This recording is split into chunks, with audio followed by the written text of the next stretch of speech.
compreensão do conceito de teologia idílica. De modo que, na própria obra literária, nós vemos que temos vários personagens. Eu foquei na nossa fala, boa parte do curso, em Thomas e em Teresa. Vimos que Thomas tem uma característica dom-juanesca, um Dom Juan libertino, e ter o cuidado de não tornar pejorativa essa palavra libertino com cunho moral é uma característica. Alguém que é um Dom Juan libertino, homens ou mulheres, porque temos também a personagem Sabina com esse mesmo elemento de sedução, que é a busca de estar em relacionamentos com várias pessoas, mas sem atrelar um tipo de padrão específico com quem está relacionado. Ao passo que o Dom Juanismo romântico, tem o mesmo padrão com quem pretende relacionar. Existe uma idealização de mulher ou uma idealização de homem. Por isso a importância, na aula anterior, eu comentei com vocês sobre ânima e ânimos, na perspectiva de Carl Gustav Jung. E dentro da reflexão da obra literária Insustentável Leveza do Ser, nós temos um personagem de grande importância que é o Simon.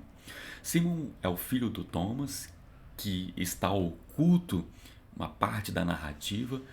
Há uma pincelada no início do romance, que é colocado que o Thomas foi casado por um tempo, depois divorciado, e de modo que ele ficou, digamos, impedido de estar em contato com seu filho, dada que a sua ex-esposa dificultou a relação de pai e filho, o desconforto matrimonial que foi vivenciado com Thomas.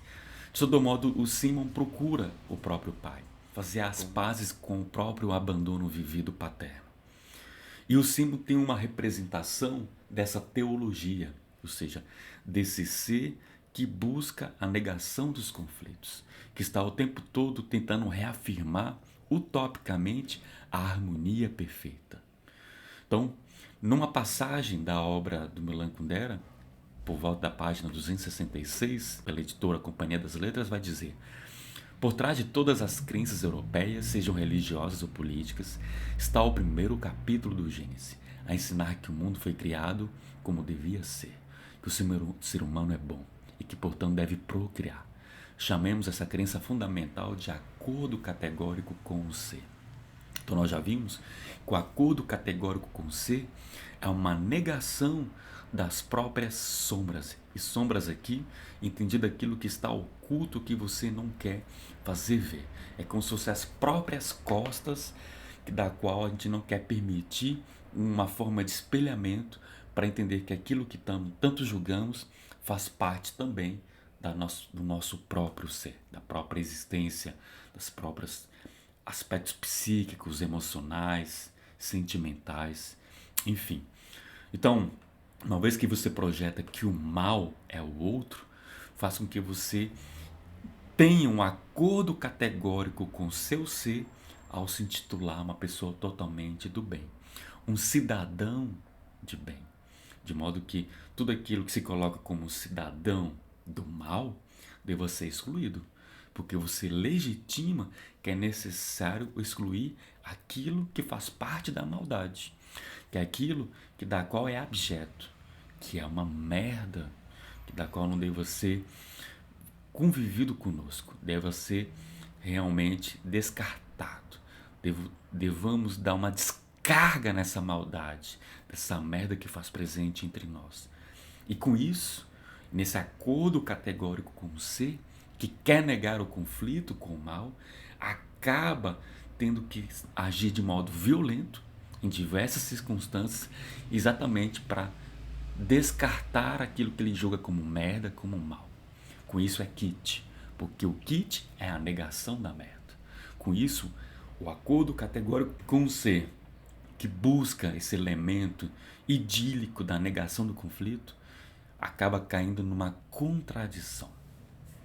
Então, o romance ele é uma grande possibilidade de entendimento sobre nós seres humanos, como espelhamento de quem nós somos, desse autoconhecimento tanto individual, singular ou social, comunitário, devido ao aspecto da contradição. George Lukács, por exemplo, vai afirmar na teoria do romance que a inauguração da literatura quixotesca, o Dom Quixote de Miguel de Cervantes, a obra também, Crime e Castigo, por exemplo, de Dostoiévski, que temos o Raskolnikov, alguém que cometeu um crime, Raskolnikov. Alguém que cometeu um delito e que deve pagar por aquilo que realizou, mas ele foge. Ele tem que estar em fuga daquilo que ele cometeu de errado, socialmente colocado. Ele infringiu a lei. E essa pessoa que cometeu um crime hediondo, um crime terrível, de assassinato, de roubo, num dado momento ele encontra uma prostituta. E essa garota de programa, tendo em vista que ele tinha uma relação de amizade com o pai dela, mas o pai dela, passado um tempo, acaba falecendo.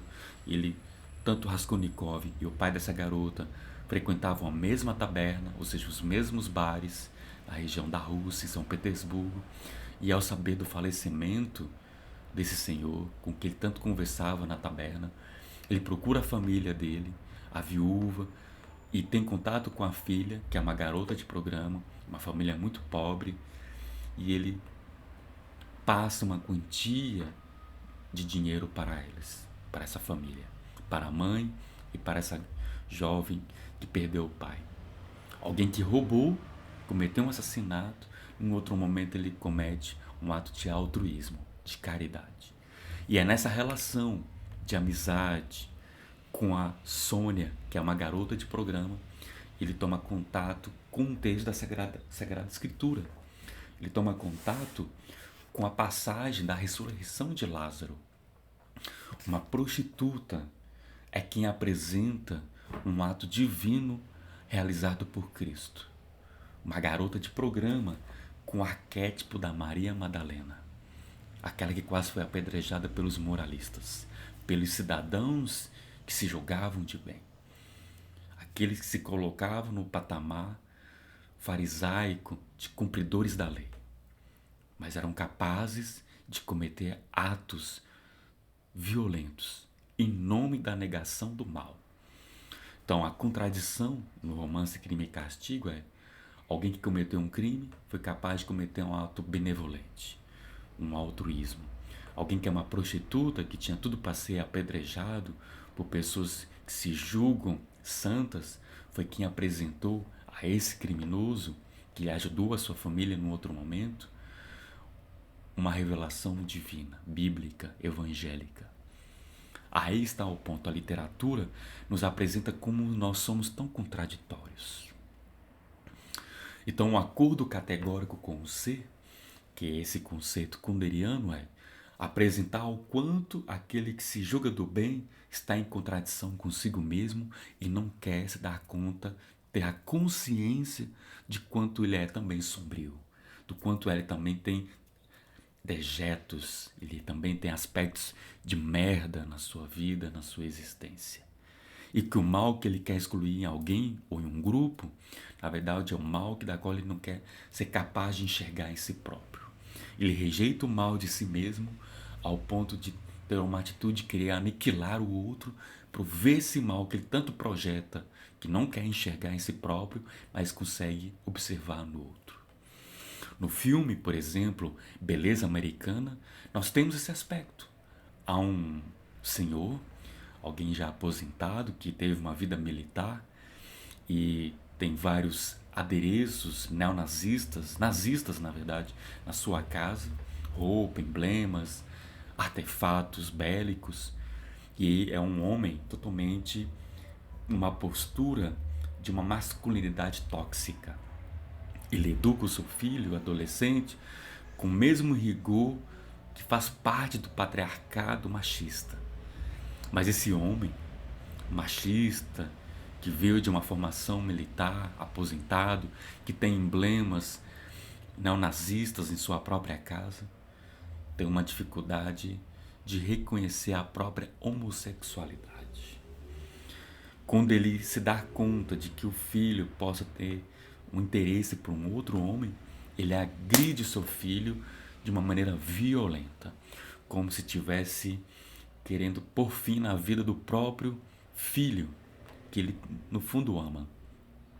Há uma contradição. Um filho que ele ama, num dado momento ele sente ódio. Por ter um equívoco de percepção. Mesmo que o filho fosse homossexual, mas na verdade nem o era, e ele projetou algo que fazia parte dele que não estava sendo observado. Estava oculto ao seu ser. Há algo de oculto no nosso ser que muitas vezes não queremos dar conta daquilo que pode nos revelar como verdade. É esse o ponto. Ele se colocava num acordo categórico de ser, que da qual ele cristalizou o que deveria ser o bem, o que deveria ser moralmente correto. Mas não se atentou que ele estava no fundo, numa camada de verniz, encobertando as suas reais características. E ele, no dado momento, cede aos seus desejos. Há um ponto vulcânico no filme A Beleza Americana. Ele tenta permitir dar vazão às suas vontades, mas de uma maneira equivocada, muito equivocada. E quando ele percebe na frustração de não ter dado certo o seu ensejo de sedução, que foi interpretado errado, que alguém tivesse interesse por ele, um outro homem, um vizinho, e para que não ficasse a vizinhança sabendo de quem realmente ele é, ele preferiu dar fim na vida daquele que não compactuou com o seu desejo. Porque foi um equívoco ele achar que alguém estava ali desejando e na verdade não estava. Observe a confusão mental que podemos nos atrelar ao nos julgarmos com um determinado tipo de característica e ignorar as outras que fazem parte de dentro de nós. É preciso um olhar clínico, de autoconhecimento, uma terapia. Então a obra literária é isso. Vai ver George Lucas como o cinema também, o teatro. Nos apresentar a contradição que nós muitas vezes somos colocados em diferentes experiências. Dizemos algo e fazemos outro. Pensamos e prometemos e realizamos exatamente o contrário. É esse o ponto fundamental.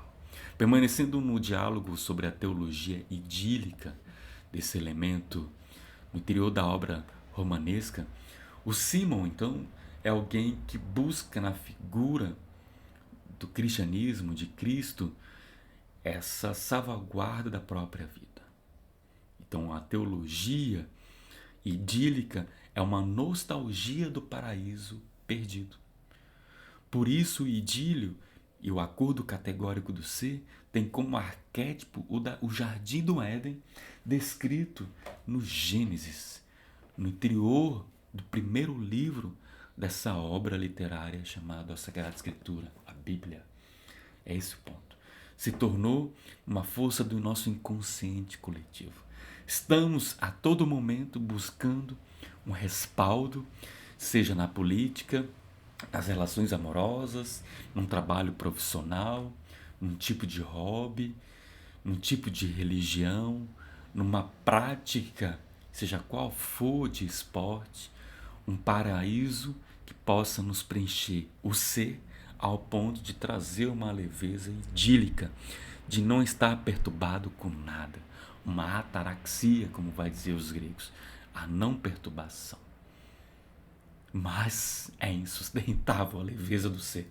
Isso significa o quê? Significa que as contradições, não somente do nosso interior, de que nós somos constituídos, mas também as contradições que está ao nosso redor. Como vimos nesse curso, há uma tragédia, aquilo que foge do nosso controle. Então, no fundo, vai dizer, numa dada passagem da obra Instintável Leveza do Ser,